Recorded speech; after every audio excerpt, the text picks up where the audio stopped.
কি গোপন সুরঙ্গ টুরঙ্গ বানায় রাখছে এই জায়গায়, কি জিনিস বানাইতেছে? পানি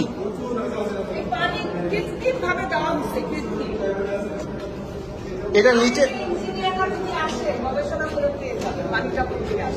এটা কি ওনারাই বানাচ্ছিল? ও আচ্ছা, এখানে কি হইতো? এটা কি উদ্দেশ্যে বানাইতেছিল মূলত? আই থিঙ্ক ও না, এটা নাকি সিক্রেট একটা জায়গা বানাইতেছিল, আয়নাঘর টাইপের আর কি। এটা নিচে হ্যাঁ আরো 2 তলা আছে এটার নিচে, পানি দিয়ে ডুবাই দিছে। চিন্তা করা যায়।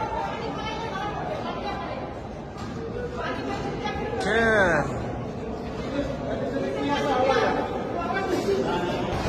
এই বিল্ডিং এর নিচে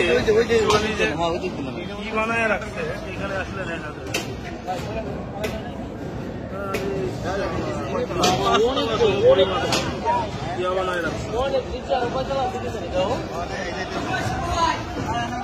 খুপিয়া সুরঙ্গ আয়নাঘর বানায় রাখছিল ওই জায়গায়।